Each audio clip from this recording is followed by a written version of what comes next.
Immobilier simplifié avec Patrick Lapalme. Oui, on retrouve Patrick Lapalme cette fois pour la chronique hebdomadaire. Salut Patrick. Hey, bon matin Sylvain. Va bien? Très bien toi? Super bien. On va parler de ton rôle dans la vie. Toi, c'est de trouver un acheteur pour un vendeur, c'est ça? Effectivement. Parfois, il y a plus qu'un acheteur pour la même oui. maison. Ça, c'est un rêve, ça, là, La pour le vendeur. promesse d'achat simultanée. On va Ouais. vous expliquer là, le mécanisme. Là. Donc, il faut toujours garder en tête, là, les promesses d'achat simultanées, c'est un peu le rêve de chaque client et de chaque courtier aussi, parce que c'est vraiment le fun. Vous avez 2 acheteurs ou 3 acheteurs qui ont de l'intérêt en même temps sur votre propriété. Donc, il y a beaucoup de clients qui m'ont posé la question. Moi, si je rentre la promesse d'achat en numéro 1, il n'y a personne d'autre qui peut rentrer. C'est pas le cas.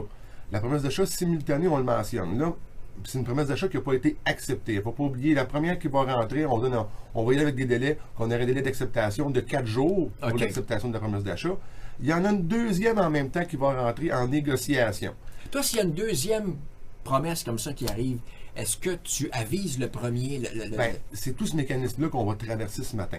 La première promesse d'achat va rentrer, on va l'analyser avec le client, et là, on sait qu'on a une deuxième promesse d'achat qui vient de rentrer. Il faut toujours prendre en considération la première promesse d'achat qui va rentrer, elle, le client qui va faire sa promesse d'achat, ne connaît pas qu'il y en a d'autres qui s'en viennent.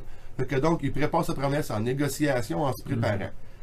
Lui, il rentre sa promesse d'achat, parfait, on commence à regarder tout ça.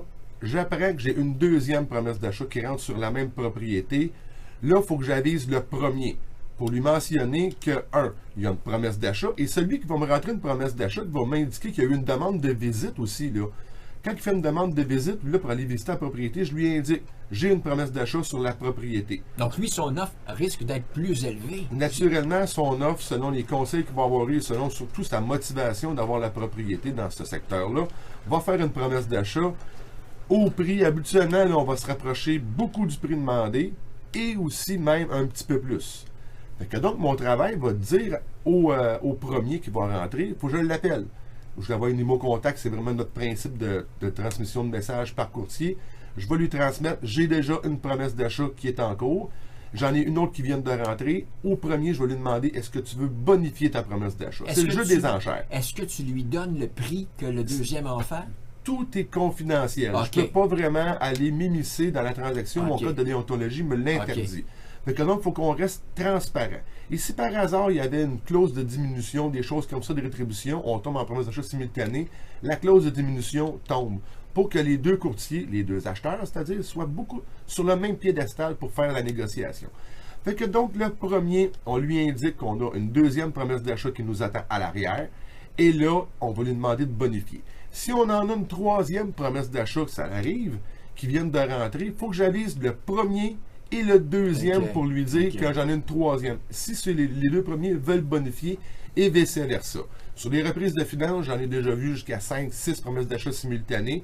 Donc, il faut aviser tout le monde pour vraiment s'assurer que le meilleur prix et la motivation du client acheteur est vraiment là sur son prix. Il y a actuellement 98 000 maisons à peu près là, sur Centris. Ouais. Vous êtes quoi, plus d'une... On est près de 13 000 courtiers. 13 000 courtiers. Donc, il ne faut pas oublier aussi en tête, la promesse d'achat simultanée risque d'arriver par rapport au courtage immobilier. C'est qu'on est quand même 13 000. Donc, vous ne travaillez pas uniquement avec votre courtier immobilier qui vous a inscrit votre propriété ou qui travaille avec vous. Il y en a 13 000 en arrière dans le réseau qui sont là pour avoir la visibilité et pour avoir un intérêt sur votre propriété.